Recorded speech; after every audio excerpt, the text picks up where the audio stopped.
Bismillahirrahmanirrahim. My dear learners, viewers, friends, and colleagues, welcome to my session. Hope all of you are well by the great mercy of Almighty Allah. I am fine, dear learners. In my previous classes, we started a new topic of your English second paper book. The name of our topic was article. In my previous classes, I shared with you the basic rules of article. I hope all of you have enjoyed the class very much, and you have understood the rules of using article. Dear learners, today we will do exercise on article so that we may use correct article in our answer script. Okay? So dear learners, please share the video with your friends so that they can enjoy the class easily with us. Okay? So dear learners, let's start our session. I have written here a passage as like the question of your exam. তোমাদের পরীক্ষার এক্সামে যে এরকম একটা question আসে use of article. আজকের ক্লাসটা আমার নবম থেকে দ্বাদশ শ্রেণী পর্যন্ত স্টুডেন্টের জন্য। তোমরা জানো যে একাদশ দ্বাদশ শ্রেণীতে এক নম্বরে যে কোশ্চেনটা আছে সেকেন্ড পেপারে সেটা হচ্ছে আর্টিকেল। কেমন আমরা একটু পড়ে নিই প্যাসেজটা। Everybody knows that sincerity is dash key to success. Dash person can prosper in life by doing hard work. The man who does not follow dash rules of sincerity can never go long way in dash world. Many dash man is not conscious of dash importance of dash sincerity, for which they don't have benefit of dash success. However, we should be sincere to our work. Dear learners, তোমরা দেখো প্রথম সেন্টেন্সটা, everybody knows that sincerity is কি to success. তাহলে এখানে sincerity মানে আন্তরিকতাটা হচ্ছে সফলতার চাবিকাঠি বা চাবি। তো চাবিটা এখানে নির্দিষ্ট, যেহেতু চাবিটা এখানে নির্দিষ্ট তাহলে আমরা নির্দিষ্ট অর্থে কি বসাবো, ডেফিনিট আর্টিকেল দিই। তাহলে দ্য কি টু সাকসেস ড্যাশ পার্সন, পৃথিবীতে অনেক পার্সন আছে, এখানে আমরা সিনসিয়ার পার্সনের কথা বলছি। সো অনির্দিষ্ট অর্থে কনসোনেন্টের আগে এ বসে। কেমন, a person can prosper in life by doing hard work. The man who does not follow, একজন মানুষ যে অনুসরণ করে না, কি অনুসরণ করে, রুলস অফ সিনসিয়ারিটি। তাহলে যেহেতু সিনসিয়ারিটির কথা আমরা আগের সেন্টেন্সগুলো বলে এসেছি, এখন এটা কি, এখন এটা ডেফিনিট হয়ে গেছে। তাহলে আমরা বলবো the rules of sincerity can never go dash long way, can never go a long way. কয়টা ওয়ে আছে, অনেক ওয়ে আছে, তার মধ্যে একটা ওয়ের কথা বলেছি, সেজন্য আমরা এটা ইনডিফিনিট আর্টিকেল ব্যবহার করব। ইন ওয়ার্ড, পৃথিবীতে একটা অর্থে যত কিছু বোঝায় সেটার ক্ষেত্রে কি বসবে, সেটার ক্ষেত্রে দি বসবে, একটা অর্থে যত কিছু বোঝাবে। কেমন, তাহলে the world many dash man, মেনির পরে যদি আর্টিকেল বসাইতে হয় সেক্ষেত্রে আমরা মেনি এ বসাবো। কেমন, many a man is not conscious of the importance. তাহলে কিসের ইম্পর্টেন্সের কথা বলছি আমরা, সিনসিয়ারিটির ইম্পর্টেন্সের কথা বলছি। তাহলে সিনসিয়ারিটি আগে আছে, এখন আমরা ইম্পর্টেন্স, সিনসিয়ারিটির ইম্পর্টেন্সটা কি হয়ে গেল, নির্দিষ্ট হয়ে গেল, ইম্পর্টেন্স অফ সিনসিয়ারিটি। সো এখানে কোনো আর্টিকেল বসবে না। কেমন, সরি, for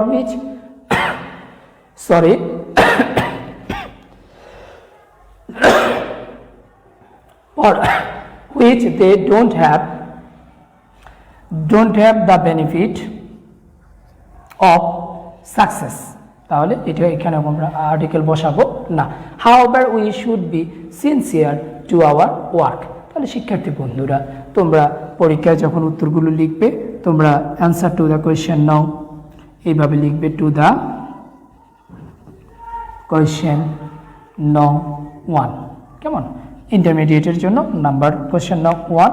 এইভাবে আমরা পরীক্ষা কিভাবে উত্তরটা লিখব, এ বি সি ডি। কেমন? তারপরে এতে কি দিলাম আমরা, ডি, বিতে কি দিলাম, এ, সিতে কি দিলাম, ডি, ডিতে দিলাম এ। কেমন?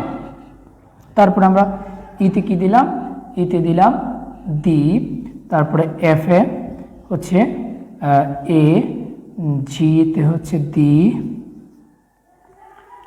আইতে হচ্ছে ডি। কেমন? তারপরে জে, জেতে ক্রস। এখানে একটা বাদ পড়েছে, এফ জি এইচ, এইচ বাদ পড়েছে, এস হবে ক্রস। কেমন? তাহলে এইচ আই, আইতে হবে ডি, তারপরে জেতে হবে ক্রস।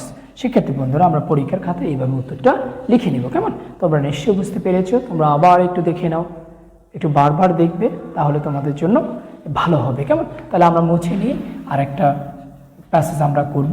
আসলে বিদ্যুৎ নেই, যে কারণে একটু সমস্যা হচ্ছে। কেমন? তোমরা এই সমস্যাটুকু ক্ষমাসুন্দর দৃষ্টিতে দেখবে আশা করি।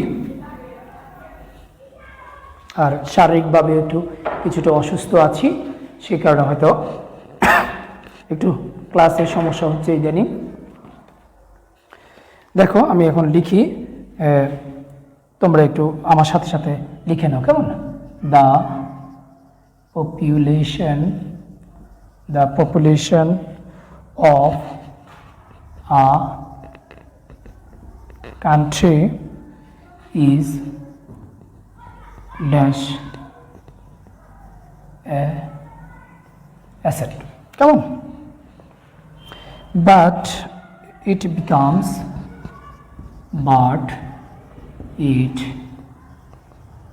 becomes B dash problems when the country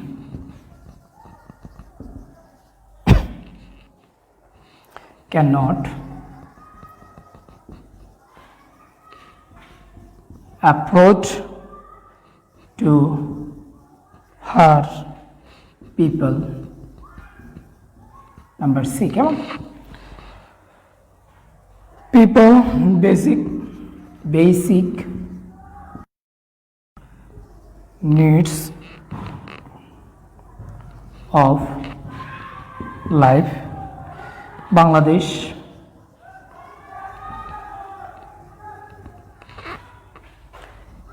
is dash country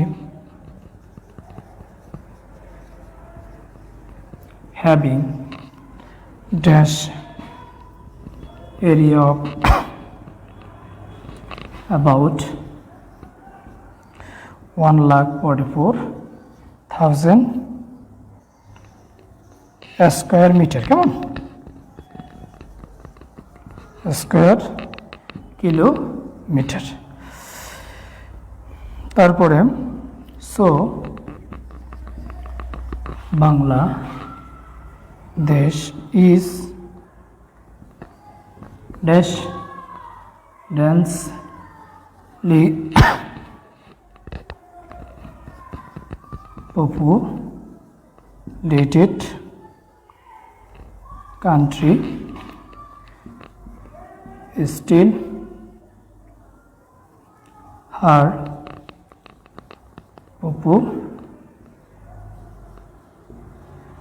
population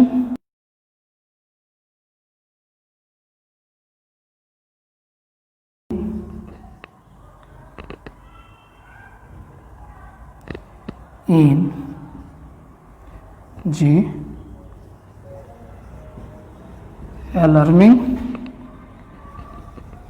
rate. Okay, the present growth rate of H, come on, population in দেশ Bangladesh is 2.16 per 21.6 per thousand people. Dear learners, I have written here, already written here, passes. Look at the passes. The population of a country is dash asset. তাহলে কি একটা দেশের অনেক ধরনের asset থাকে, তার মধ্যে পপুলেশন একটা অ্যাসেট। কেমন? তাহলে the is an asset but it becomes problem when the country cannot afford to her people dash basic needs of life. তাহলে অনেক সময় এটা কি হয়, এটা আমাদের জন্য, আমাদের একটা দেশের জন্য এটি একটা প্রবলেমও হয়।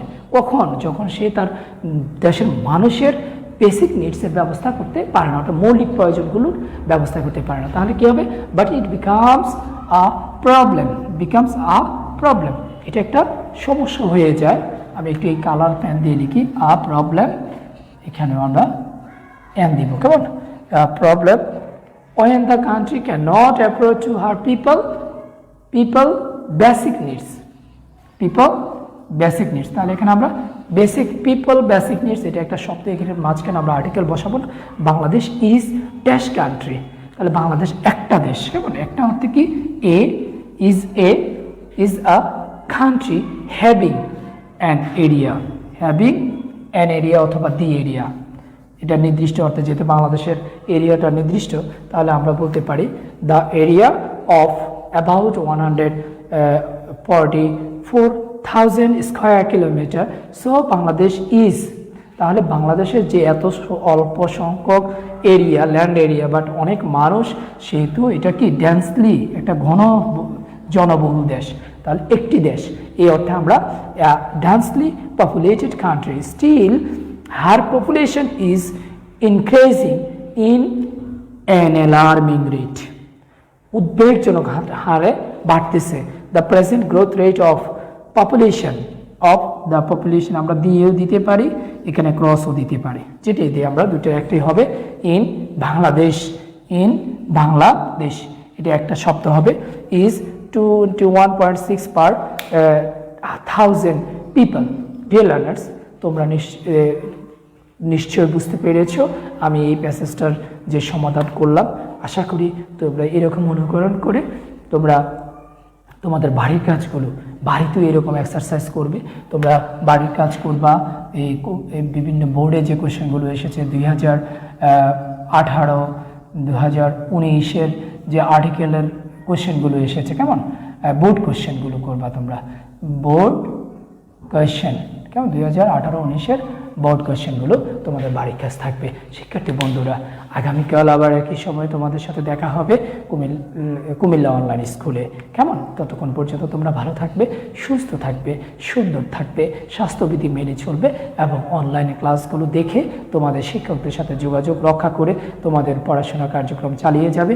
তোমাদের সুস্বাস্থ্য এবং উজ্জ্বল ভবিষ্যৎ কামনা করে আজকের মতো বিদায় নিচ্ছি।